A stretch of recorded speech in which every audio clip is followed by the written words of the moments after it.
그만하세요.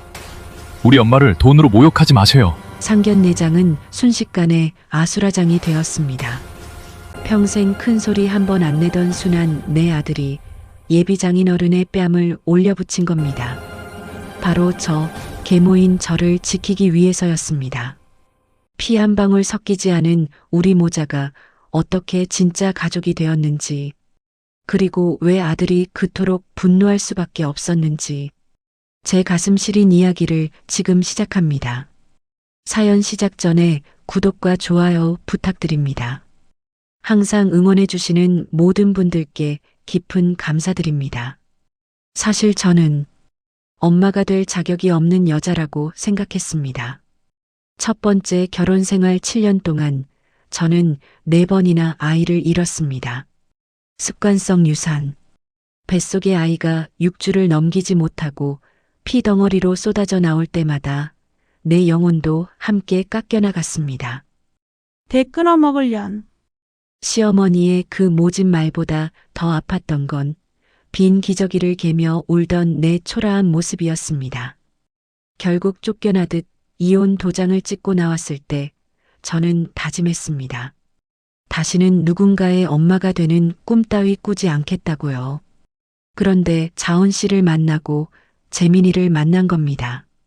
엄마 없이 자란 아이를 가질 수 없는 엄마. 어쩌면 신이 버려진 우리 둘을 서로에게 묶어주신 게 아닐까? 저는 재민이를 보는 순간 내 말라비틀어진 자궁 대신 가슴으로 이 아이를 낳기로 결심했습니다. 새벽 4시 반, 아직 어둠이 짙게 깔린 시장 골목길입니다. 젖은 아스팔트에서 올라오는 특유의 냄새가 코끝을 스치고 어디선가 스티로폼 박스를 끌어당기는 소리가 들려옵니다. 나는 가게 문을 열고 들어서면서 손끝에 남은 생강의 매운 향을 느낍니다. 어제 밤늦게까지 깎아둔 생강이었죠. 형광등이 깜빡거리다 겨우 켜집니다. 낡은 작업대 위에 놓인 반찬통들을 하나씩 확인하면서 나는 파란색 포스트잇을 꺼내듭니다. 펜을 들고 잠시 망설이다가 따뜻할 때 먹어라고 적습니다. 글씨가 삐뚤빼뚤한 게 마음에 안 들어 다시 쓰려다가 그냥 반찬통 뚜껑에 붙입니다. 이 작은 습관이 언젠가 중요한 의미를 갖게 될 줄은 아직 모릅니다. 가게 벽에는 남편 지훈의 안전모가 걸려 있습니다. 먼지가 살짝 앉은 노란색 헬멧입니다. 나는 매일 아침 그것을 한 번씩 쓸어봅니다. 안쪽을 들여다보면 볼펜으로 적힌 문구가 보입니다. 미라, 재민 지켜줘. 남편이 공사 현장에 나가기 전 늘 쓰던 안전모였죠. 이제는 유품이 되어버렸지만 나는 여전히 그 문구를 손가락으로 천천히 쓸어봅니다. 차가운 플라스틱 표면에서 남편의 온기를 찾으려는 헛된 시도일지도 모르겠습니다. 그날 아침 가게 문 앞 우편함에 두꺼운 봉투가 꽂혀 있었습니다. 확인해 보니 임대료 인상 통보서였습니다. 재개발 소문이 돌더니 결국 이렇게 되는구나 싶었습니다. 버틸 거예요. 혼자 중얼거렸지만 속은 불안하기만 했습니다. 얼마나 더 버틸 수 있을까요? 핸드폰을 꺼내 은행 잔고를 확인하니 빨간 글씨가 눈에 들어옵니다. 마이너스 통장 한도도 거의 바닥입니다. 한숨이 절로 나왔습니다. 아침 7시가 되자 가게 문이 열리고 재민이 들어섭니다. 응급실 당직을 마치고 온 피곤한 기색이 역력합니다. 흰 가운은 구겨져 있고 눈 밑에는 짙은 그늘이 드리워져 있습니다. 김치 좀 가져갈게요. 재민은 냉장고에서 김치통 몇 개를 꺼내 비닐봉지에 담습니다. 가운 안쪽 주머니에서 명찰이 살짝 보입니다. 윤재민 의사. 나는 그 이름표를 보면서 언젠가 그 옆에 한이라는 성이 더해질 날을 상상합니다. 한재민. 입속에서 그 이름을 굴려봅니다. 아직은 꿈 같은 이야기지만요. 밥은 먹었어? 내가 묻자 재민이 고개를 끄덕입니다. 말없이 김치통을 들고 나가려는 그의 뒷모습이 어쩐지 쓸쓸해 보입니다. 시장이 활기를 띠기 시작하면서 단골 어르신이 가게 앞을 지나갑니다. 사돈댁이 의사라며? 팔자 좋네. 나는 억지로 웃어 보입니다. 사돈이라는 단어가 가슴을 찌릅니다. 재민이 만나고 있다는 오라와 그녀의 가족들. 아직 제대로 만나보지도 못한 사람들이지만 벌써부터 불안감이 스며듭니다. 깊게 한숨을 내쉬면서 다시 반찬 준비에 몰두합니다. 오전 9시 시장은 완전히 깨어났습니다. 상인들의 호객 소리와 손님들의 발걸음이 뒤섞입니다. 나는 잠시 작업을 멈추고 가게 밖을 내다봅니다. 20년 넘게 지켜온 이 자리, 이 풍경, 모든 게 곧 바뀔지도 모른다는 생각에 가슴이 먹먹해집니다.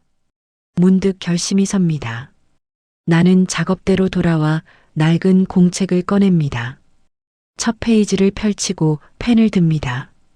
오늘부터 이야기를 되감아 보기로 합니다.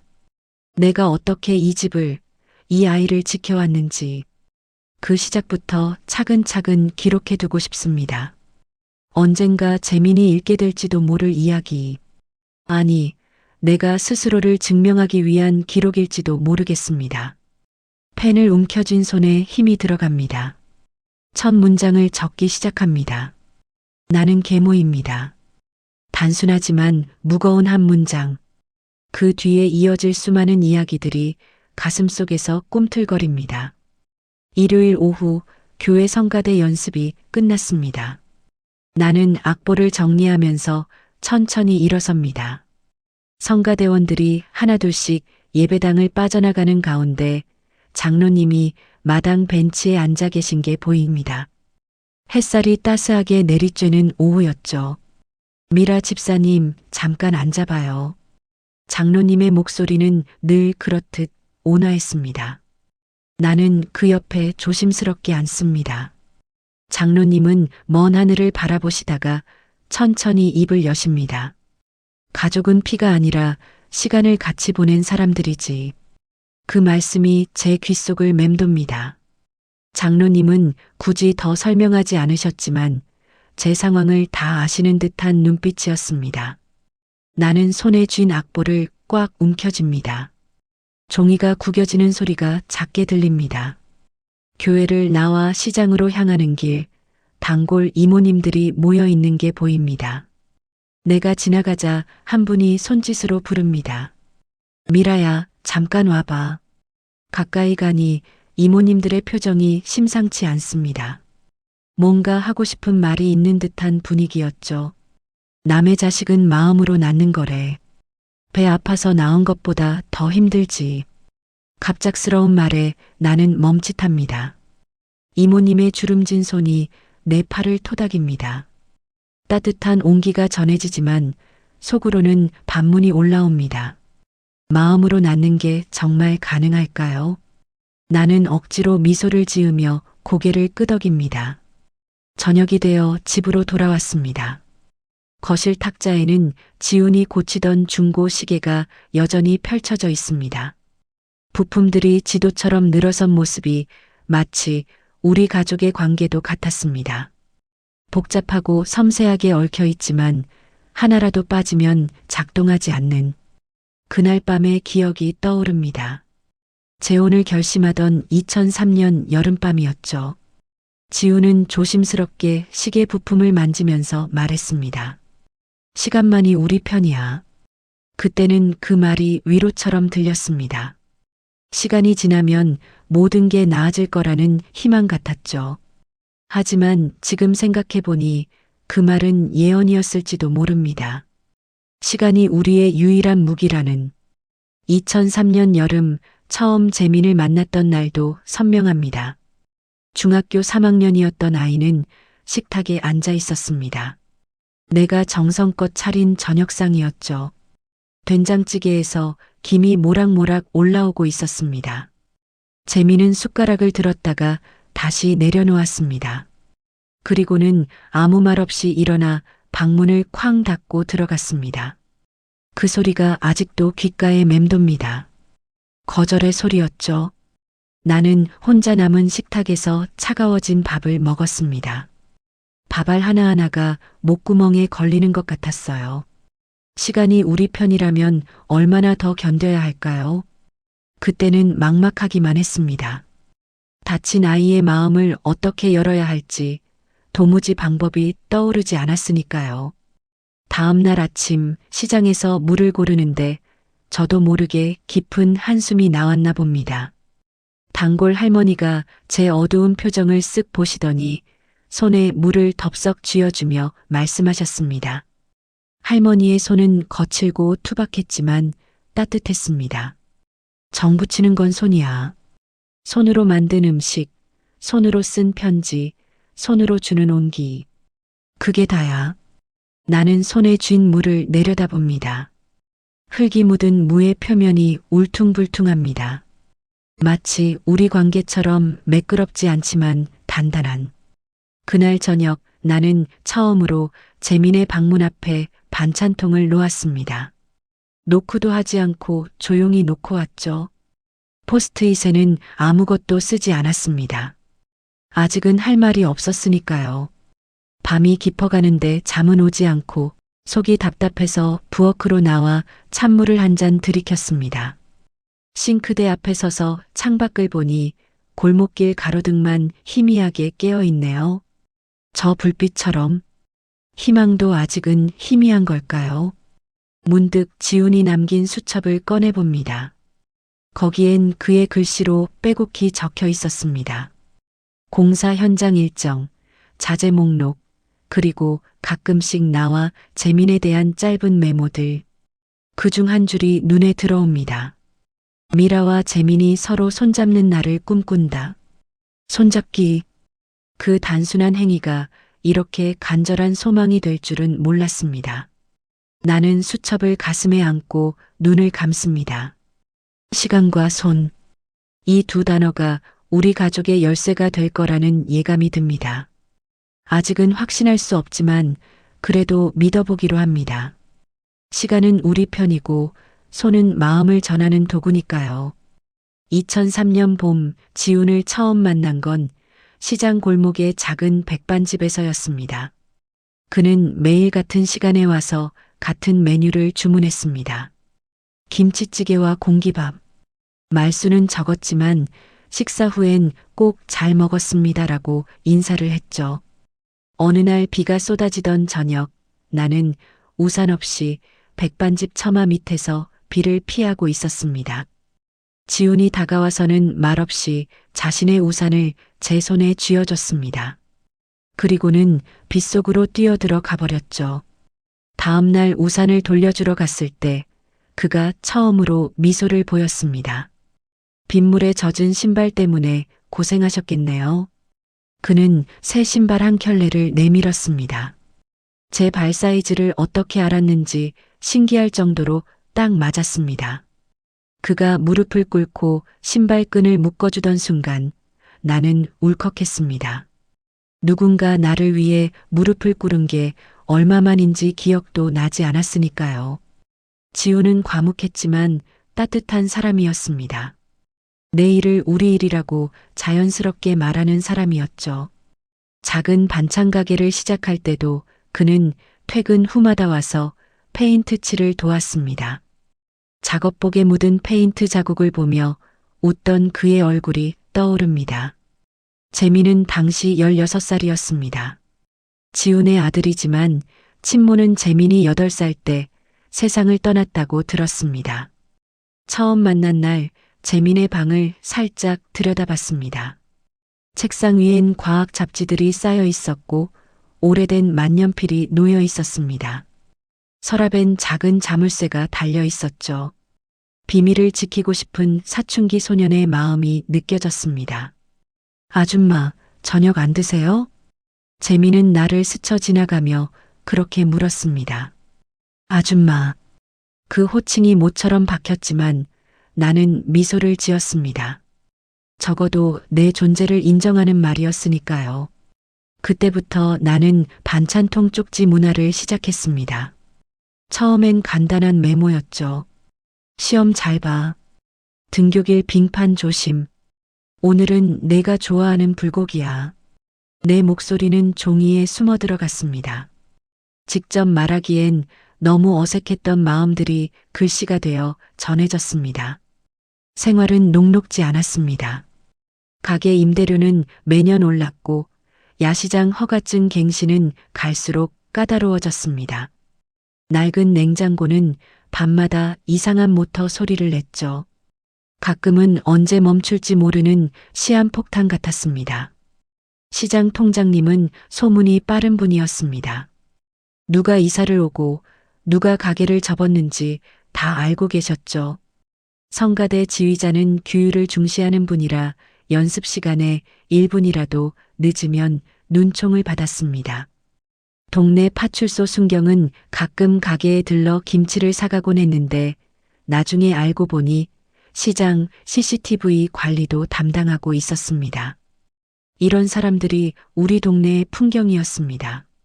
서로의 사정을 대충 알면서도 모른 척 해주는 사이. 필요할 때는 도움을 주고받는 관계. 그 속에서 나는 조금씩 뿌리를 내리고 있었습니다.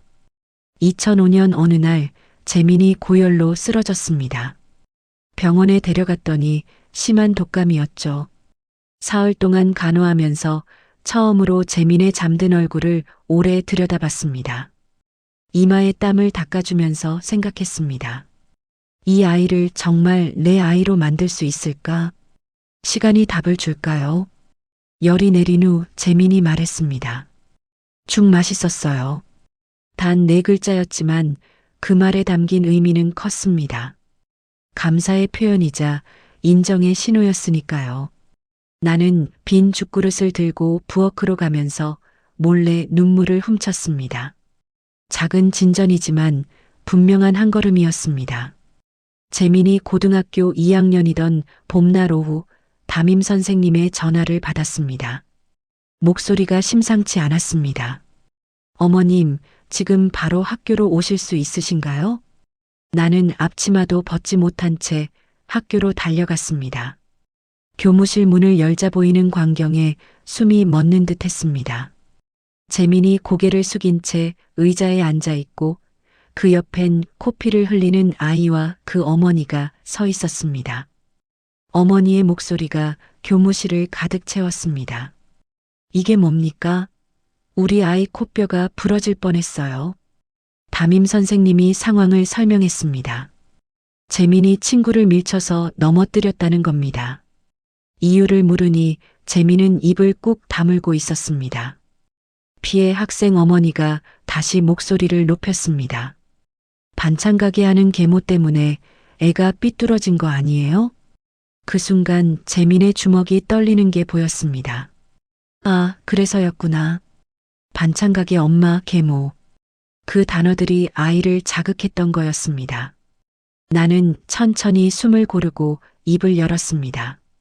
먼저 사과드립니다. 우리 재민이가 잘못했네요. 피해자 어머니가 코웃음을 쳤습니다. 사과? 그게 끝이에요? 치료비는요? 나는 가방에서 지갑을 꺼내며 차분하게 말했습니다. 선 사과 후 보상이 순서라고 생각합니다. 병원에 같이 가시죠. 모든 치료비는 제가 책임지겠습니다.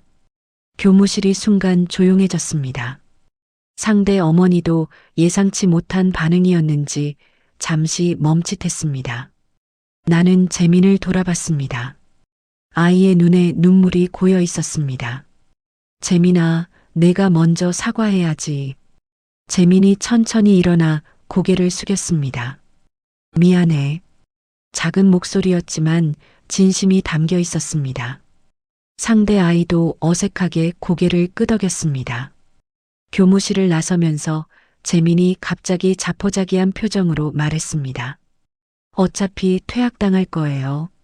저 같은 애는요. 그 순간 나는 멈춰있던 시간을 손으로 밀어 움직이는 느낌이 들었습니다. 더는 망설일 수 없었습니다. 아니야. 넌 퇴학당하지 않아. 내가 엄마니까. 내가 지킬 거야. 처음으로 스스로를 엄마라고 말한 순간이었습니다. 재민이 놀란 눈으로 나를 봤습니다. 그리고는 울음을 터뜨렸습니다. 복도에서 재민은 울다 말고 처음으로 내 손을 잡았습니다. 서툴고 어색한 손짓이었지만 그 작은 손에서 전해지는 온기와 땀이 생생했습니다. 나는 그 손을 꼭 잡았습니다. 이것이 시작이구나 라고 생각했습니다. 집으로 돌아온 저녁, 이상한 냄새가 났습니다. 재민 방에서 나는 탄내였죠. 문을 열고 들어가니 오플런으로 산 중고 전기장판이 타기 직전이었습니다. 나는 황급히 플러그를 뽑고 창문을 열었습니다. 위험할 뻔했네. 괜찮니? 재민이 내 손을 뿌리쳤습니다. 나가요. 제 방이에요. 아직도 거리는 있었습니다. 손을 잡았다고 모든 게 해결되는 건 아니었죠. 하지만 오늘 한 걸음 나아갔다는 건 분명했습니다. 그날 밤 나는 부엌에 앉아 생각에 잠겼습니다. 재민이 학교에서 싸운 진짜 이유를 알게 되었으니까요. 나를 지키려다 생긴 일이었습니다. 계모라는 말에 반찬 가게 엄마라는 조롱에 참지 못하고 주먹을 휘두른 거였습니다. 창밖을 보니 보름달이 떠 있었습니다. 둥근 달처럼 우리 관계도 조금씩 차오르고 있는 걸까요? 나는 내일 아침 재민의 반찬통에 붙일 포스트잇을 꺼냈습니다. 이번엔 뭐라고 써야 할까 고민하다가 결국 간단하게 적었습니다. 고마워. 단 2글자지만 지금 내가 할 수 있는 가장 진심 어린 말이었습니다. 재민이 이 메모를 보고 어떤 표정을 지을지 궁금했습니다. 아마 쑥스러워하면서도 입꼬리를 살짝 올리겠죠. 그 모습을 상상하니 저절로 미소가 지어졌습니다. 학교 사건이 있은 후 일주일이 지났습니다. 표면적으로는 평온해 보였지만 내 마음속엔 폭풍이 몰아치고 있었습니다. 밤마다 인터넷을 뒤적이다가 우연히 육아 카페를 발견했습니다. 거기서 본 댓글 하나가 가슴에 못처럼 박혔습니다. 계모는 아무리 노력해도 친엄마가 될 수 없다. 화면을 끄고도 그 문장이 눈앞에 아른거렸습니다. 정말 그럴까요? 내가 재민에게 방해가 되는 존재일까요? 침대에 누워 천장을 바라보며 끝없이 자문했습니다. 다음 날 시장에서 장을 보던 중이었습니다. 오래된 단골 손님 한 분이 재민을 보더니 갑자기 말했습니다. 애 엄마 눈매를 닮았네.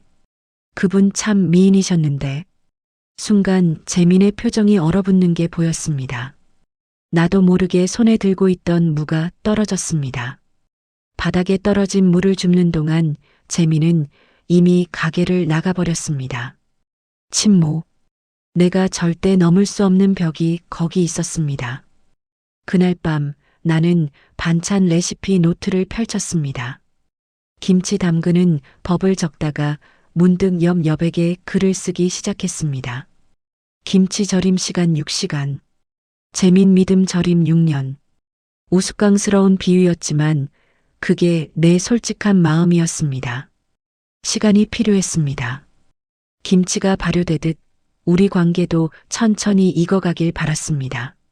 노트 한편엔 또 다른 메모들이 빼곡했습니다. 재민이 좋아하는 반찬, 싫어하는 음식, 시험 기간에 해줄 도시락 메뉴. 이런 작은 관찰들이 쌓이면 언젠가는 엄마가 될 수 있을까요? 지훈이 퇴근하고 집에 왔을 때였습니다. 나는 고민을 털어놨습니다. 재민이한테 내가 짐이 되는 것 같아요. 지훈은 잠시 생각하더니 말했습니다. 시간이 필요해요. 시간이 우리 편이니까. 나는 다른 의견을 내놨습니다. 손이 더 중요한 것 같아요. 손으로 만든 음식, 손으로 쓴 편지, 손으로 전하는 온기. 우리는 부엌에서 마주 앉아 오래 대화했습니다. 서로 다른 언어로 같은 마음을 표현하고 있었습니다. 그 대화가 지붕 위에서 빗소리처럼 부딪히며 조화를 이뤘습니다. 불안정하지만 아름다운 화음이었죠. 그때부터 나는 스스로에게 작은 과제를 주기 시작했습니다. 하루에 한 번은 먼저 안부 묻기. 아침마다 재민의 방문 앞에서 속으로 셋을 센 후 노크했습니다. 재민아, 일어났니? 대답은 없었지만 포기하지 않았습니다. 점심엔 짧은 문자를 보냈습니다. 밥 먹었어? 읽은 표시만 뜨고 답은 없었습니다. 저녁엔 귀갓길을 기다렸다가 현관에서 맞았습니다. 어서 와. 추웠지? 재민은 고개만 끄덕이고 방으로 들어갔습니다. 반응은 미미했지만 나는 캘린더에 체크를 했습니다. 오늘도 3번의 시도. 숫자가 쌓여가는 게 보였습니다. 언젠가 이 숫자들이 의미를 가질 날이 올 거라 믿었습니다. 어느 날 새벽 재민이 부엌에서 물을 마시고 있었습니다. 나도 잠이 안 와서 나온 참이었죠. 서로 놀란 표정으로 마주쳤습니다. 잠이 안 오니? 재민이 고개를 끄덕였습니다. 나는 냉장고에서 우유를 꺼내 데웠습니다. 따뜻한 우유 2잔을 탁자에 놓고 마주 앉았습니다. 말은 없었지만 함께 있다는 것만으로도 위안이 되는 시간이었습니다. 엄마도 계모였어요? 갑작스러운 재민의 질문에 나는 잠시 멈칫했습니다. 아니라고 대답하려다가 그게 중요한 게 아니라는 걸 깨달았습니다. 아니, 하지만 나도 사랑받지 못한 적이 있어. 그래서 내 마음을 조금은 알 것 같아. 재민이 우유잔을 만지작거리며 작게 중얼거렸습니다. 조금요? 그 한마디에 많은 의미가 담겨 있었습니다. 의심과 호기심, 그리고 아주 작은 기대가 섞인 목소리였습니다. 나는 조심스럽게 손을 뻗어 재민의 손등을 살짝 건드렸습니다. 재민은 손을 빼지 않았습니다. 작은 진전이었지만 확실한 신호였습니다. 그날 이후로 나는 더 이상 인터넷 댓글을 찾아보지 않았습니다. 남들의 기준이 아닌 우리만의 방식을 만들어가기로 했으니까요. 2008년 11월 23일 오후 4시 37분. 병원 응급실 대기 의자에 앉아있던 그 순간을 나는 평생 잊을 수 없을 겁니다. 지훈이 공사 현장에서 사고를 당했다는 연락을 받고 달려왔을 때 이미 그는 의식을 잃은 상태였습니다. 하얀 시트에 덮인 지훈의 손등에는 시멘트 가루가 아직 묻어 있었습니다. 나는 떨리는 손으로 그 가루를 하나하나 털어냈습니다. 거친 손등의 상처들이 선명하게 보였습니다. 일하다 다친 크고 작은 흉터들.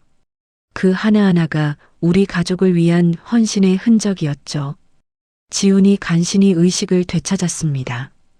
의사는 위중하다고 했지만 잠시나마 깨어난 것에 감사했습니다. 지훈은 흐릿한 눈으로 나를 바라보며 내 손을 잡았습니다.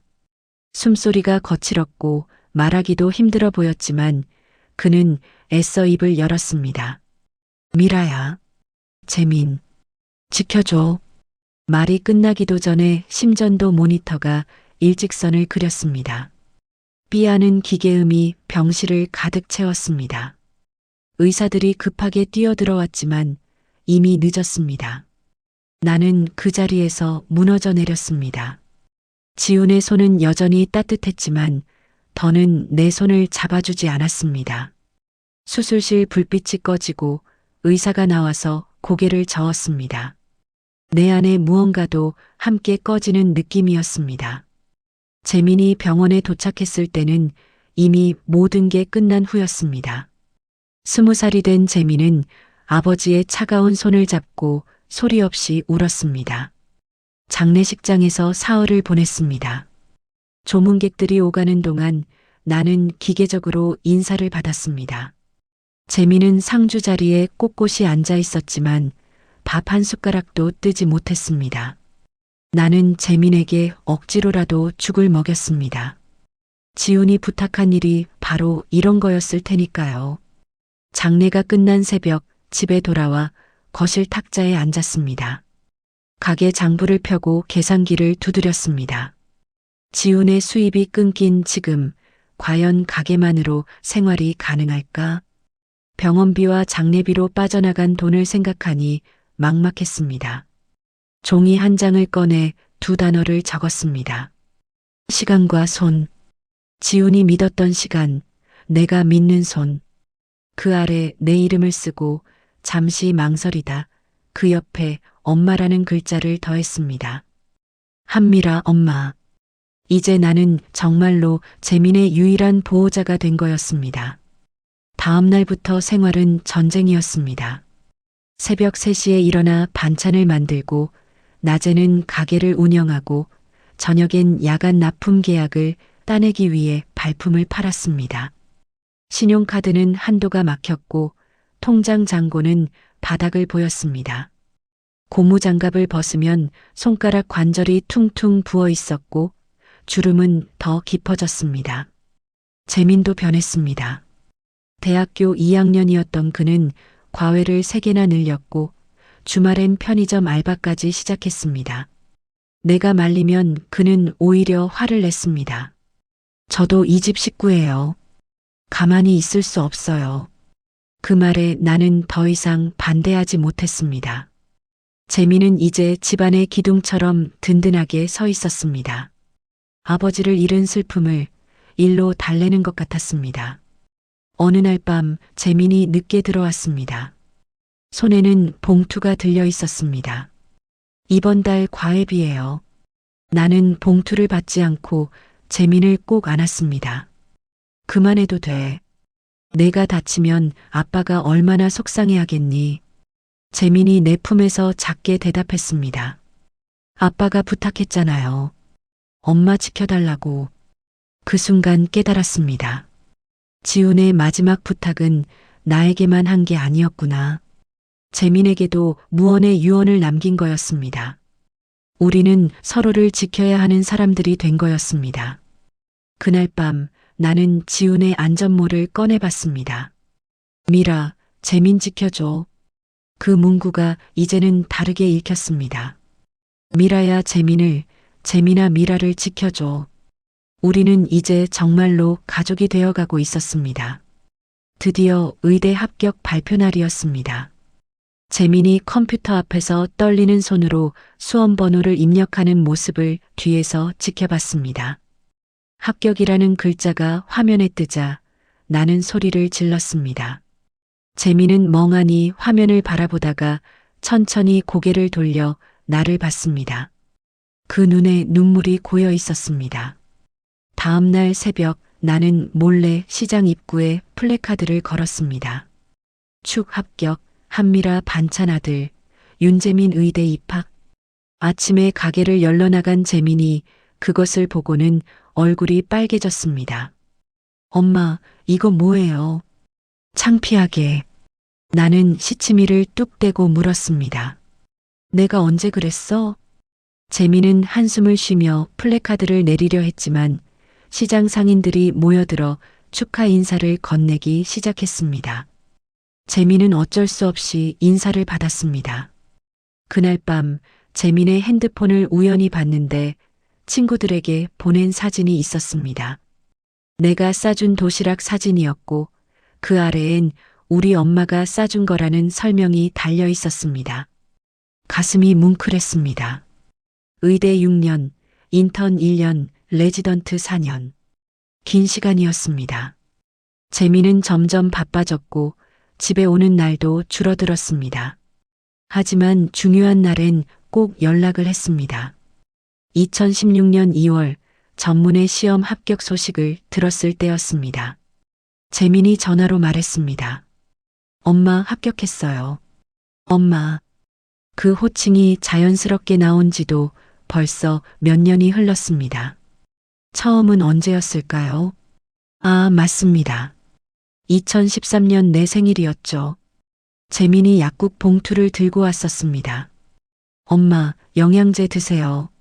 요즘 너무 피곤해 보여요. 케이크도 없고 선물 포장도 없는 비타민 한 통이었지만 그때 처음으로 엄마라고 부른 그 순간이 내 인생 최고의 선물이었습니다.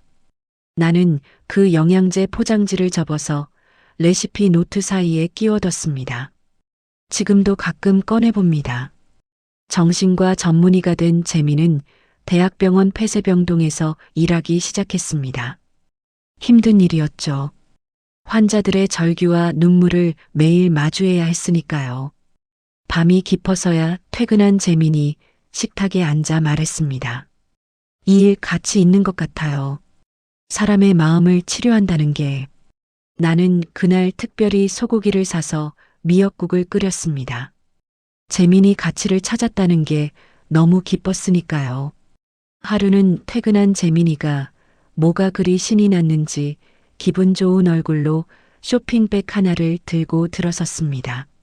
엄마, 선물이에요. 열어보니 하얀색 의사 가운이었습니다.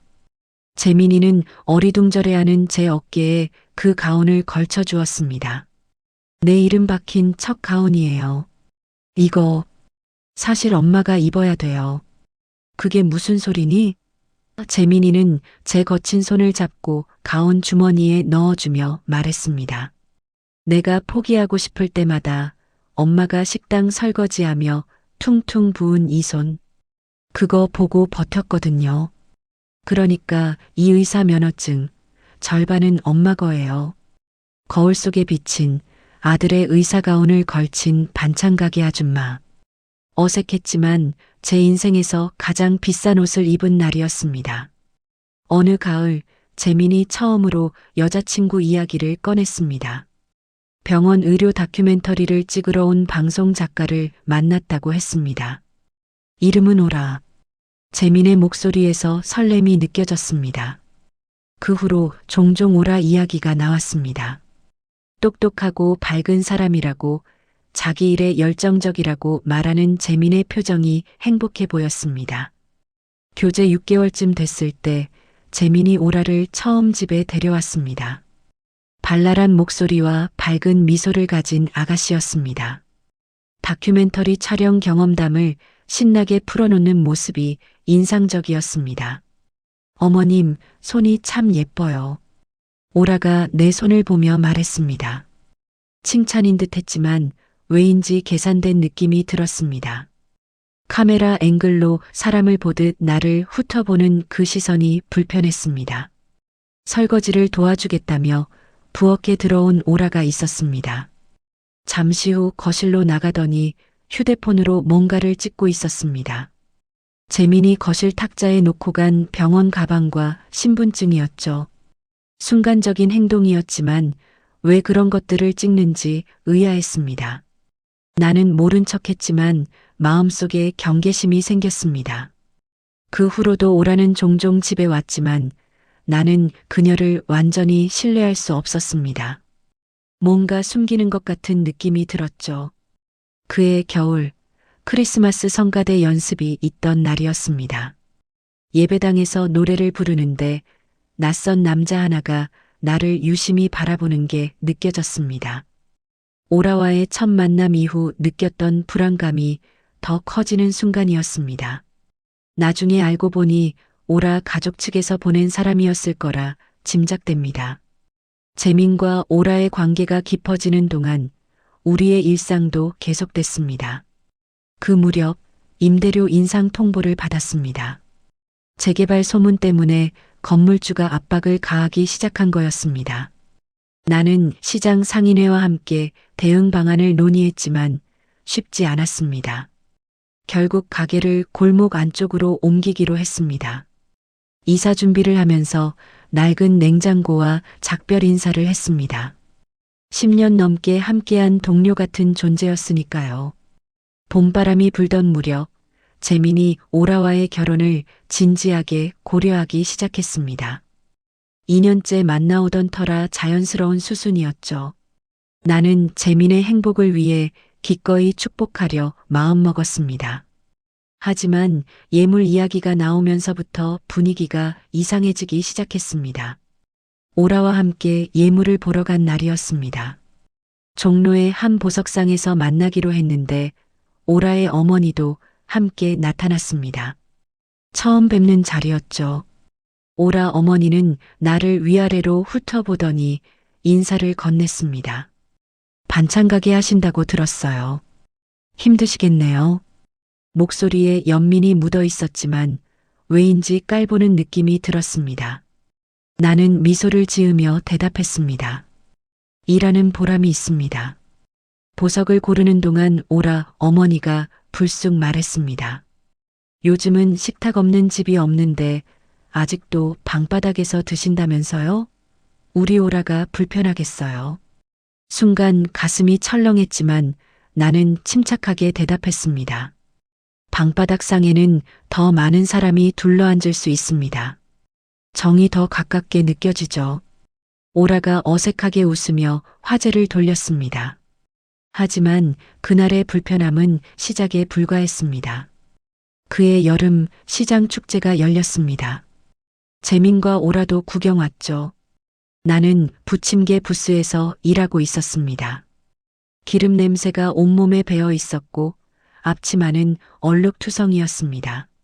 오라가 갑자기 핸드폰을 꺼내 셀카 라이브를 시작했습니다. 여기 남자친구네 어머님 가게예요. 정말 맛있어요. 카메라가 나를 비추는 순간 댓글창이 올라오기 시작했습니다. 그 중에 계모라는 단어가 보였습니다. 재민의 표정이 순식간에 굳어졌습니다. 오라는 황급히 방송을 종료했지만 이미 늦었습니다. 재민은 아무 말 없이 자리를 떠났고 오라는 당황한 표정으로 뒤따라갔습니다. 연말이 다가오던 때 우리 집에서 상견례 겸 저녁 식사를 했습니다. 오라의 부모님이 처음으로 집에 오신 날이었죠. 나는 이틀 전부터 준비했습니다. 최고의 재료로 정성껏 상을 차렸습니다. 갈비찜, 잡채, 전 종류 5가지, 계절 나물까지. 식사가 시작되자 오라의 아버지가 말했습니다. 병원에서 일하다 보니 위생이 신경 쓰이네요. 반찬 가게는 위생 관리가 어떻게 되나요? 의사였던 오라 아버지의 질문은 날카로웠습니다. 나는 차분히 설명했지만 그의 표정은 만족스럽지 않았습니다. 식사 후 오라가 설거지를 돕겠다고 부엌으로 따라왔습니다. 그런데 이상한 행동을 했습니다. 설거지 도중 찬장을 살펴보거나 반찬 가게의 매출이나 재개발 보상금에 대해 무심한 척 묻는 등 사적인 질문을 던졌습니다. 나는 이전부터 그녀에게 느꼈던 불편함을 다시 한번 느꼈지만 며느리가 될 사람이라 모른 척 대답만 했습니다. 2021년 봄 재민이 정신과 학회에서 우수 논문상을 받았습니다. 축하 자리에 오라도 함께했습니다. 재민이 상패를 들고 환하게 웃는 모습이 정말 자랑스러웠습니다. 엄마 덕분이에요. 늘 응원해 주셔서. 재민이 대중 앞에서 나를 엄마라고 부르며 감사 인사를 했습니다. 눈물이 날 뻔했지만 꾹 참았습니다. 그런데 오라의 표정이 묘했습니다. 웃고는 있었지만 눈은 차가웠죠. 그날 밤 오라가 재민에게 말하는 걸 우연히 들었습니다. 꼭 엄마라고 불러야 해? 어머님이라고 하면 안 돼? 재민의 대답은 단호했습니다. 우리 엄마야. 왜? 오라는 더 이상 말하지 않았지만 둘 사이에 미묘한 긴장감이 흘렀습니다. 나는 문을 닫고 내 방으로 돌아왔습니다. 불안한 예감이 점점 커져갔습니다. 재민의 행복을 바라지만 오라와 그 가족이 우리 관계를 어떻게 바라보는지 알 것 같아 마음이 무거웠습니다. 가을이 깊어가던 어느 날 오후 호텔 라운지의 개별실에서 결혼 조건 논의가 시작되었습니다. 오라의 부모님과 오라, 그리고 나와 재민이 마주 앉았습니다. 탁자 위에는 고급 다가가 놓여 있었지만 아무도 손을 대지 않았습니다.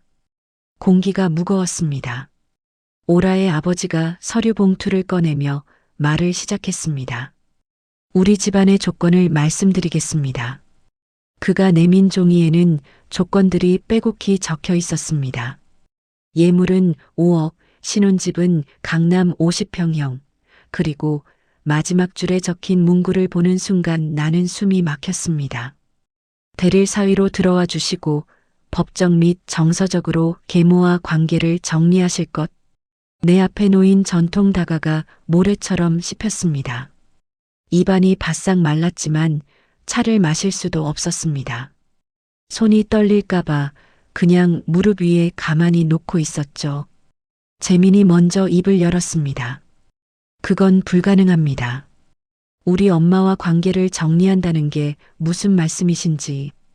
오라의 어머니가 봉투 하나를 더 꺼냈습니다. 그 안에서 낡은 편지 사본이 나왔습니다. 친모가 재민에게 남긴 편지였죠. 봉투 겉면에는 재민의 초등학교 때 필체로 무언가 적혀 있었습니다. 미라를 믿지 마라. 내 심장이 툭 하고 바닥으로 떨어지는 느낌이었습니다. 재민의 얼굴이 창백해졌습니다. 그는 떨리는 손으로 편지를 집어들었습니다. 이걸 어떻게 가지고 계신 겁니까? 오라 어머니가 차갑게 대답했습니다. 중요한 건 그게 아니죠. 친어머니의 유언을 무시하시겠어요? 나는 오라를 봤습니다. 그녀가 시선을 피하는 순간 모든 게 명확해졌습니다. 상견례 때 찍었던 사진들, 재민의 병원 서류들, 그것들로 뭔가를 찾아낸 거였습니다. 아마 재민의 개인 캐비닛에 보관된 편지를 어떻게든 손에 넣은 것 같았습니다. 오라 아버지가 말을 이었습니다. 우리도 무리한 요구를 하는 건 압니다. 하지만 가문의 품격이란 게 있습니다. 반찬 가게 계모가 줄의 자리에 앉는다? 하객들이 뭐라고 하겠습니까? 그 순간이었습니다. 재민이가 자리를 박차고 일어났습니다. 재민이는 성큼성큼 오라아버지 앞으로 걸어갔습니다. 그리고 망설임 없이 손을 들어 올렸습니다. 날카로운 파열음이 호텔룸의 정적을 찢어발겼습니다. 오라 아버지의 고개가 획 돌아갔고 쓰고 있던 안경이 날아가 벽에 부딪혀 박살이 났습니다. 아, 너 지금 뭐 하는 짓이야? 오라 어머니가 비명을 질렀지만 재민이는 멈추지 않았습니다. 테이블 위에 놓인 예물 봉투를 집어들어 예비 사돈의 얼굴에 그대로 뿌려버렸습니다. 돈다발이 눈처럼 허공에 흩날렸습니다. 격? 당신들이 말하는 격이 이런 겁니까? 우리 엄마는 내 등록금 때문에 10년을 기워시는 신발로 버티신 분이야. 당신들 같은 속물들이 감히 입에 올릴 뿐이 아니라고. 사과해. 당장 우리 엄마한테 무릎 꿇고 사과해. 재민이의 그 말을 끝으로 일어서려는데 갑자기 현기증이 났습니다. 기둥을 잠깐 붙들고 숨을 고른 뒤에야 걸을 수 있었습니다. 재민이 내 팔을 붙잡아 주었습니다. 거짓 패배처럼 보였을 그 순간이 사실은 우리의 첫 승리였다는 걸 그때는 몰랐습니다. 호텔을 나와 주차장으로 걸어가는데 오라 아버지가 뒤에서 차갑게 말했습니다. 지금 파혼하면 병원도 너희 가족도 끝이야. 우리 가문을 건드린 대가를 치르게 될 거다. 재민이 이를 악물고 나의 손을 더 꽉 잡았습니다. 엄마, 미안해요. 이런 일이 생길 줄 몰랐어요. 나는 재민의 손을 더 꽉 잡았습니다. 괜찮아. 우리는 우리대로 가면 돼. 집에 돌아와서 나는 지훈의 안전모를 꺼내봤습니다. 미라, 재민 지켜줘. 그 문구를 손가락으로 천천히 쓸어봤습니다. 그리고 핸드폰을 꺼내 녹음 앱을 설치했습니다. 내일은 법률구조공단에 상담 예약을 잡기로 했습니다. 이제 시작입니다. 그들이 원하는 게 전쟁이라면 나는 준비하겠습니다. 하지만 내 방식대로 증거를 모으고 법적 조언을 구하고 차분하게 대응할 겁니다. 재민을 지키기 위해서, 우리 가족을 지키기 위해서. 그날 밤 재민이 내 방문을 노크했습니다. 엄마, 그 편지 내용은 신경 쓰지 마세요. 어릴 때 친엄마가 돌아가시고 화가 나서 쓴 거예요. 진심이 아니었어요. 재민의 눈에 눈물이 고여 있었습니다. 나는 그를 꼭 안아주었습니다. 우리는 이미 진짜 가족이었으니까요. 결혼 조건 논의가 있고 며칠 후 재민의 병원에서 이상한 소문이 돌기 시작했습니다. 과장님이 재민을 따로 불러 조심스럽게 말했다고 합니다. 윤 선생, 혹시 사돈 되실 분이 우리 병원에 고가 의료장비 기증을 검토 중이라던데 사실인가? 재미는 처음 듣는 이야기라고 답했지만 과장의 눈빛은 의미심장했습니다. 그날부터 재미는 의무기록 하나하나에 신경을 곤두세워야 했습니다. 작은 실수도 용납되지 않는 긴장감 속에서 일해야 했죠. 퇴근 후 집에 온 재민의 얼굴은 하루가 다르게 수척해져 갔습니다. 2021년 11월 20일 아침, 나는 평소처럼 핸드폰을 켰다가 깜짝 놀랐습니다. 인터넷 커뮤니티에 내 이야기가 올라와 있었습니다. 제목은 충격적이었죠. 가난한 계모, 의사 아들 등골 빼먹는다.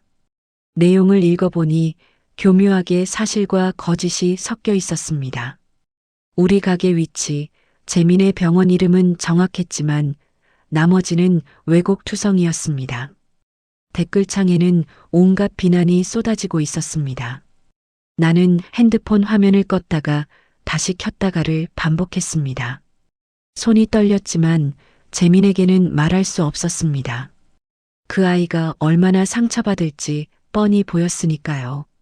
며칠 후 저녁 9시쯤이었습니다.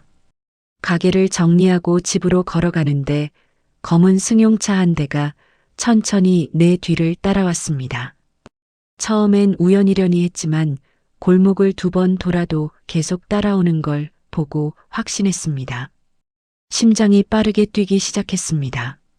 다행히 골목 모퉁이에 파출소가 있었습니다. 불빛을 보자 안도감이 밀려왔죠. 나는 서둘러 파출소 쪽으로 걸었고 검은 차는 그제야 방향을 틀어 사라졌습니다. 다음 날 아침 파출소를 찾아가 순경에게 어젯밤 일을 설명했습니다. 혹시 CCTV 확인이 가능할까요? 평소 김치를 사가던 순경이 고개를 끄덕였습니다. 확인해 드릴게요. 차 번호라도 찍혔으면 좋을 텐데요. 다음 주 아침 가게 앞이 시끄러웠습니다. 누군가 밤사이 전단지를 수십 장 붙여놓은 거였습니다. 맞선 명가라는 결혼정보회사 광고였는데 모델로 나온 사람이 오라였습니다. 환하게 웃는 오라의 얼굴 아래 성공적인 만남을 보장합니다라는 문구가 적혀 있었습니다. 시장 사람들이 모여들어 수군거렸습니다. 어머, 재민이 여자친구 아니야? 아직 결혼 안 했는데 왜 여기 나왔지? 나는 묵묵히 전단지를 떼어냈습니다. 하지만 이게 우연일 리 없다는 걸 알았습니다. 누군가 고의로 붙인 거였죠. 오라 가족의 압박이 점점 노골적으로 변하고 있었습니다. 그로부터 일주일쯤 지났을 때 재민이 심각한 표정으로 집에 왔습니다. 엄마, 이상한 일이 있어요. 병원 개인 캐비닛에 보관하던 서류들이 뒤섞여 있어요. 누군가 열었던 것 같은데. 재민이 설명을 이어갔습니다. 친엄마가 남긴 편지도 거기 있었는데 원래 위치가 아니에요. 병원 보안팀에 접근 로그 확인을 요청했어요. 순간 오라 가족이 그 편지를 어떻게 입수했는지 의문이 들었습니다. 나는 조심스럽게 입을 열었습니다. 재민아, 혹시 오라가 내 병원 출입증이나 열쇠를 만질 기회가 있었니? 재민이 잠시 생각하더니 눈이 커졌습니다. 몇 달 전에 제 가방을 들어준다면서 그때 병원 카드키가 거기 있었는데 그리고는 빙그레 웃으면서도 눈동자는 경계로 가득 찼습니다. 설마 그때 카드키를 복사했을까요? 아니면 누군가를 시켜서 나는 그동안 관찰했던 오라의 이상한 행동들을 하나하나 설명했습니다. 재민은 깊은 한숨을 쉬며 머리를 감쌌습니다. 그날 밤 나는 결심했습니다. 더는 당하고만 있을 수 없었습니다. 핸드폰에 설치한 녹음 앱을 확인하고 그동안 모은 자료들을 정리했습니다. 전단지, CCTV 요청 서류, 인터넷 게시글 캡처, 증거는 차곡차곡 쌓이고 있었습니다. 이제 반격할 시간이 다가오고 있었습니다. 크리스마스를 며칠 앞둔 저녁 핸드폰이 울렸습니다. 오라 어머니의 문자였습니다. 혼주석은 친모만 앉는 게 원칙입니다. 계모는 뒤쪽에 앉으시죠. 핸드폰을 놓치고 싱크대 모서리에 허리가 부딪혔습니다. 찌릿한 통증이 올라왔지만 가슴의 통증이 더 컸습니다. 혼주석. 재민의 결혼식에서 나는 엄마가 아니라 그저 구경꾼이 되어야 한다는 뜻이었죠. 다음 날 시장 통장님이 가게로 찾아왔습니다. 평소와 달리 표정이 무거웠습니다. 미라 씨, 임대갱신 포기하는 게 어때요? 건물주가 재개발 조합에 팔기로 했대요. 통장님이 보여준 서류를 보니 재개발 조합 명단에 익숙한 이름이 있었습니다. 오라 아버지의 병원이었죠. 우연일까요? 아니, 이건 분명 계획된 압박이었습니다. 가게마저 빼앗으려는 거였습니다. 다른 자리라도 알아봐야겠네요. 통장님의 조언이었지만 나는 20년 넘게 지켜온 자리를 쉽게 포기할 수 없었습니다. 그날 밤 장부를 펼쳐보니 숫자들이 춤을 추는 것 같았습니다. 마이너스만 가득했죠. 크리스마스 이브, 재민이 술에 취해 집에 왔습니다. 현관문에 이마를 댄 채 중얼거렸습니다. 그쪽 집, 엄마 없으면 쉽대. 결혼 조건이 간단해진대. 순간 숨이 멎는 것 같았습니다. 재민이 현관 바닥에 주저앉아 울기 시작했습니다. 34살 아들이 어린아이처럼 흐느꼈습니다. 엄마 미안해요. 내가 못나서. 내가 엄마를 지켜야 하는데. 나는 재민을 부축해 일으켰습니다. 취한 몸이 무거웠지만 어떻게든 방까지 데려갔습니다. 재민을 눕히고 이불을 덮어주면서 생각했습니다. 내가 사라지면 정말 모든 게 해결될까요? 그날 밤 나는 거실에 혼자 앉아 있었습니다. 접이식상을 접어서 구석에 세워뒀습니다. 포스트잇을 꺼내 잘 먹고 다녀라고 쓰다가 멈췄습니다.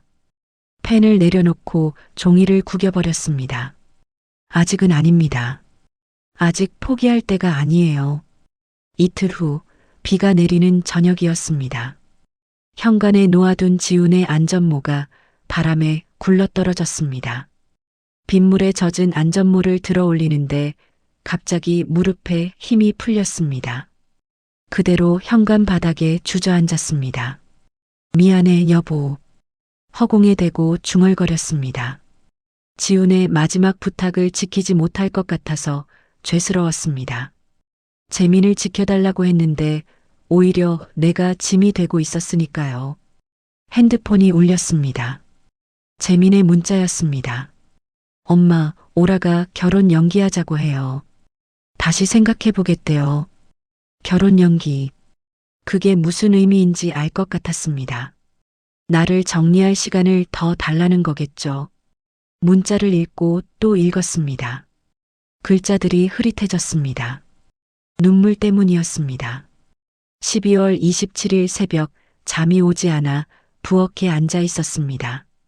찬물을 한 잔 마시는데 재민이 나왔습니다. 부은 눈으로 나를 바라보더니 말했습니다.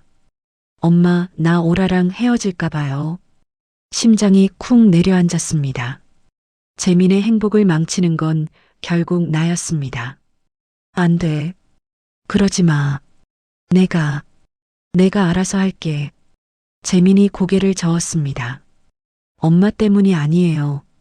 그 집 사람들이 문제예요. 엄마를 인정 안 하는 사람들과 가족이 될 수 없어요.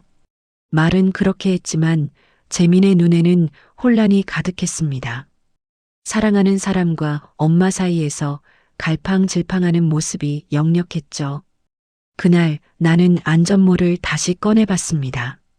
미라, 재민 지켜줘라는 문구가 번져 보였습니다. 이제 어떻게 해야 할까요? 정말 내가 사라져야 할까요? 아니면 끝까지 싸워야 할까요? 답을 찾을 수가 없었습니다. 새벽 3시, 나는 부엌 탁자에 앉아 레시피 노트를 펼쳤습니다. 형광등 불빛 아래 빼곡히 적힌 글씨들이 춤을 추는 것 같았습니다. 깍두기 레시피 아래 여백에 펜을 들고 새로운 제목을 적었습니다. 우리 가족 레시피. 그 아래 숫자를 적기 시작했습니다. 내가 아들 재민과 함께한 시간의 기록이었죠. 쪽지 1802장, 도시락 2431개, 등하교 배웅 317회, 아침 인사 4891번, 생일 축하 19번, 졸업식 5번, 손잡은 횟수 38번.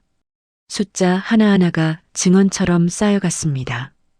피로 이어진 가족이 아니라 시간으로 쌓아 올린 가족. 그 시간의 무게를 손가락으로 더듬어 봤습니다. 노트 한 편에 적어둔 문장이 눈에 들어왔습니다. 우리의 피는 시간이다. 다음 날 아침 법률구조공단으로 향했습니다. 상담실에 앉아 그동안 모은 자료를 펼쳤습니다. 변호사는 차분히 설명을 들은 후 말했습니다. 의사 개인 캐비닛 무단 침입은 개인정보보호법 위반 가능성이 있습니다. 명예훼손도 검토해 볼 만하고요. 그리고는 녹취의 적법 요건과 대응 방안을 상세히 설명해 줬습니다. 나는 종이에 밑줄을 그으며 꼼꼼히 메모했습니다. 법적 대응이 가능하다는 사실에 작은 희망이 생겼습니다. 파출소에 들러 CCTV 확인 결과를 들었습니다. 순경이 모니터를 가리키며 말했습니다. 검은 승용차 번호가 찍혔는데 렌터카 회사 차량이네요. 카드 결제 내역을 추적하면 대여자를 찾을 수 있을 겁니다. 물론 영장이 필요하지만요. 현실적 제약이 있었지만 증거가 있다는 것만으로도 힘이 났습니다. 나는 순경에게 감사 인사를 하고 나왔습니다. 저녁이 되어 교회에 갔습니다. 성가대 연습이 끝난 후 지휘자님이 제 어깨를 잡았습니다. 따뜻한 손길이었죠. 그 집은 체면을 지키려 하고 넌 사람을 지켜. 끝은 정해져 있어. 나는 고개를 숙였다가 다시 들었습니다. 그 말씀이 위로가 되었습니다. 체면과 사람. 무엇이 더 중요한지는 너무나 명확했으니까요. 집에 돌아와 캘린더를 꺼냈습니다. 빨간 펜으로 동그라미를 그리며 새로운 규칙을 정했습니다. 이제부터 오라 가족과의 모든 연락과 만남은 공개 장소에서 동석자와 함께 서면으로만 하기로. 더는 그들의 페이스에 끌려다니지 않겠다는 결심이었습니다. 그날 밤 재민이 내 방문을 노크했습니다. 손에 뭔가를 들고 있었는데 낡은 사진첩이었습니다. 엄마, 이거 보고 싶어요? 사진첩을 펼치니 우리 가족의 역사가 담겨 있었습니다. 지훈과 재혼할 때의 사진, 재민의 졸업식 사진들, 시장 축제 때 찍은 사진, 의대 합격 축하 파티 사진. 처음엔 어색하게 거리를 두고 있던 우리가 점점 가까워지는 게 보였습니다. 이 사진 보세요. 제가 처음으로 엄마 손잡은 날이에요. 재민이 가리킨 사진 속에서 18살 재민이 내 손을 살짝 잡고 있었습니다. 그때는 몰랐는데 지훈이 찍어둔 거였나 봅니다. 아빠가 늘 말했어요. 시간이 우리를 가족으로 만들어줄 거라고. 재민의 눈이 붉어졌습니다. 나도 눈물이 나려는 걸 꾹 참았습니다. 재민아, 내가 무슨 선택을 하든 엄마는 괜찮아. 내 행복이 제일 중요해. 재민이 고개를 저었습니다. 엄마 없는 행복은 의미 없어요. 우리는 이미 진짜 가족이잖아요. 그 말에 더는 참을 수 없었습니다. 눈물이 주르륵 흘러내렸습니다. 재민이 내 손을 꼭 잡았습니다. 그 온기가 모든 답이었습니다.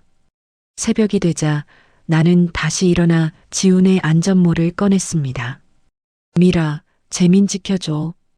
이제 그 의미를 알 것 같았습니다. 서로를 지키는 것. 그것이 가족이었습니다. 비 오는 오후 가게 문이 거칠게 열렸습니다. 들어선 사람은 뜻밖에도 오라의 동생 오연이었습니다. 25살쯤 되어 보이는 청년이었죠. 젖은 모자, 챙을 손으로 움켜쥐고 있었는데 손이 미세하게 떨리고 있었습니다. 할 말이 있어서 왔어요.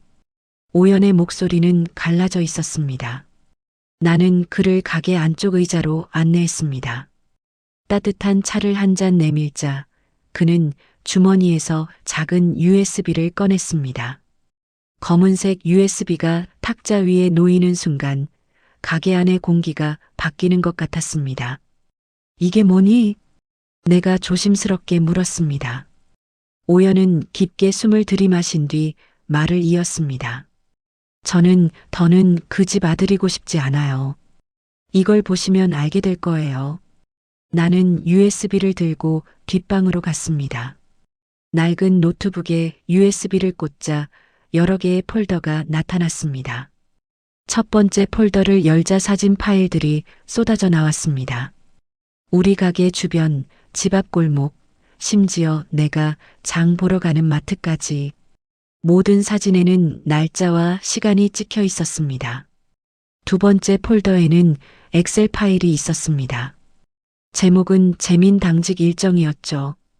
그 아래 메모가 있었습니다. 이 시간에 병원 출입 가능, 캐비닛 열쇠 복사본 사용. 재민이 당직으로 병원에 없는 시간을 정확히 파악하고 있었던 거였습니다. 누군가 계획적으로 재민의 캐비닛을 열었다는 증거였습니다. 세 번째 폴더를 열자 가슴이 철렁 내려앉았습니다. 오라의 다중교제 정황이 담긴 사진들이었습니다. 얼굴은 흐릿했지만 장소와 시간을 대조하면 충분히 확인 가능해 보였습니다. 오라가 재민을 만나면서도 다른 남자들을 만났다는 증거였죠. 마지막 파일이 가장 충격적이었습니다. 프로젝트 혼사라는 제목의 스프레드시트였습니다. 여러 명의 의사들 이름이 나열되어 있었고 각각의 직업, 연봉, 가문, 부모 상태가 정리되어 있었습니다. 재민의 이름 옆에는 이렇게 적혀 있었습니다. 계모, 반찬 가게, 식탁 없음, 공략 가능. 나는 노트북을 닫고 다시 가게로 나왔습니다. 오연은 차를 한 모금도 마시지 못한 채 앉아 있었습니다. 왜 이걸 나한테 주는 거니? 오연의 눈가가 붉어졌습니다. 누나가 하는 걸 더는 못 보겠어요. 재민 형은 좋은 사람이에요. 그리고 그는 잠시 말을 멈췄다가 이어갔습니다. 아주머니가 재민 형을 위해 얼마나 희생했는지 저희 가족은 알려고도 하지 않아요. 그게 너무 화가 나요. 나는 냉장고에서 반찬통 하나를 꺼냈습니다. 그리고 파란 포스트잇을 붙였죠. 읽고 먹고 생각해. 이거 가져가. 집에 가서 천천히 먹어보고 내가 진짜 원하는 게 뭔지 생각해봐. 오연은 반찬통을 받아들고 고개를 끄덕였습니다. 그의 눈에 물기가 맺혔지만 울지는 않았습니다. 가게를 나서는 오연의 뒷모습이 쓸쓸해 보였지만 동시에 단단해 보이기도 했습니다. 그날 저녁 나는 변호사를 다시 만났습니다. USB의 내용을 검토한 변호사는 신중하게 말했습니다. 충분한 증거입니다. 사생활 침해, 스토킹, 그리고 결혼을 빙자한 사기 가능성까지 이제 우리가 먼저 움직일 수 있습니다. 나는 증거를 정리해서 폴더를 만들었습니다. 감정적인 말은 하나도 넣지 않았습니다. 날짜, 시간, 장소만 정확히 기록했죠. 전쟁을 준비하는 사람처럼 차분하고 체계적으로 재민에게 이 사실을 어떻게 알려야 할지 고민이 되었습니다. 하지만 더는 숨길 수 없었죠. 그날 밤 재민이 퇴근하고 집에 왔을 때 나는 USB를 탁자 위에 놓았습니다. 재민아, 이걸 봐야 할 것 같아. 재민은 의아한 표정으로 USB를 들여다봤습니다. 그리고는 내 얼굴을 봤죠. 내 표정에서 뭔가를 읽었는지 그는 말없이 USB를 들고 자기 방으로 갔습니다. 1시간쯤 지났을까요? 재민이 거실로 나왔습니다. 얼굴이 창백했지만 눈빛은 오히려 맑아 보였습니다. 엄마, 이제 알았어요. 우리가 뭘 해야 하는지. 일주일 후 오후 2시 병원 회의실에서 공식 면담이 열렸습니다. 우리 측에는 나와 재민 그리고 변호사가 앉았고 맞은편에는 오라 가족과 그들의 대리인이 자리했습니다. 탁자 가운데 녹음기가 놓여 있었고 빨간 불빛이 깜빡이고 있었습니다. 오라 아버지가 먼저 입을 열었습니다. 오해가 있었던 것 같습니다. 우리는 단지 나는 손을 들어 그의 말을 멈췄습니다. 그리고 차분한 목소리로 물었습니다. 재민의 친모가 남긴 편지 사본을 어떻게 구하셨는지 먼저 설명해 주시겠습니까?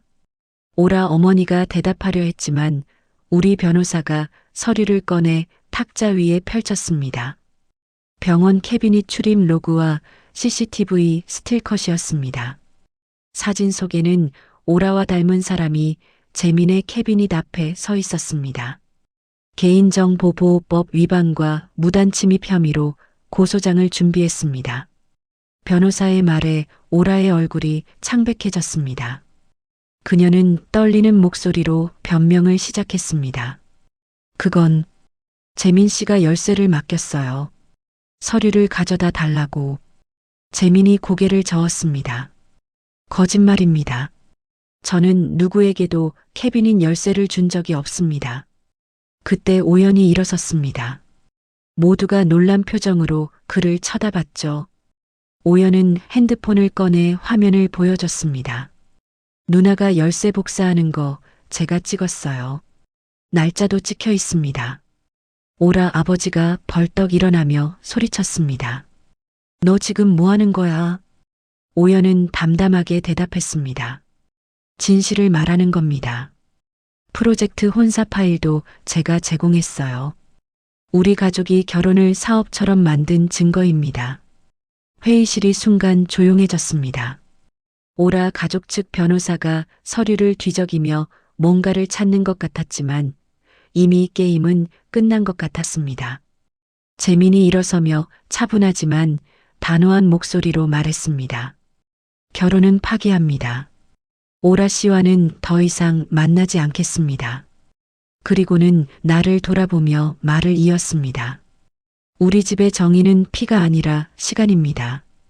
우리 엄마는 제 삶의 시간 그 자체입니다. 엄마를 모욕하는 사람과는 가족이 될 수 없습니다. 오라 어머니가 역공을 시도했습니다. 명예훼손으로 맞고소하겠어요. 우리 변호사가 또 다른 서류를 꺼냈습니다. 법률 의견서였죠. 고소하셔도 좋습니다. 저희는 증거를 충분히 확보했고 오히려 스토킹과 사생활 침해, 결혼 사기 미수로 고발할 준비가 되어 있습니다. 오라 아버지의 얼굴이 붉어졌습니다. 그는 가족을 이끌고 자리에서 일어났습니다. 문을 나서기 전 오연이 뒤돌아봤습니다. 그의 눈에는 안도감이 보였습니다. 며칠 후 오라 측에서 사과문이 도착했습니다. 체면 유지를 위한 형식적인 사과였지만 더 이상의 위협은 없을 거라는 확신이 들었습니다. 렌터카로 우리를 미행했던 것도 오라 측이 고용한 사람이었다는 게 확인되었고 그들은 합의금을 제시하며 사건을 조용히 마무리하려 했습니다. 우리는 합의금을 거절했습니다. 대신 서면으로 된 사과와 더 이상의 접근 금지 약속을 받아냈죠. 임대갱신 문제도 해결되었습니다. 시장 상인회가 공동으로 대응하기로 했고 나는 가게를 지킬 수 있게 되었습니다. 아니, 더 나은 방향으로 나아갔습니다. 상인들과 함께 공동 구매를 시작했고 공유 주방 프로젝트에도 참여하게 되었습니다. 새로운 공유 주방의 개장식 날이었습니다. 반짝이는 스테인리스 조리대와 새로 칠한 파란 간판이 눈부셨습니다. 한미라 반찬. 내 이름이 당당하게 적혀 있었습니다. 재민이 퇴근 후 들러서 명찰을 보여줬습니다. 엄마, 법적으로 성본 변경 신청했어요. 시간이 좀 걸리겠지만 곧 정식으로 한재민이 될 거예요. 나는 재민을 꼭 안았습니다. 눈물이 났지만 이번엔 기쁨의 눈물이었습니다. 우리는 이겼습니다. 아니, 우리는 처음부터 가족이었고 그 사실을 지켜냈을 뿐입니다. 6개월 후 공유 주방의 첫 매대를 여는 날이었습니다.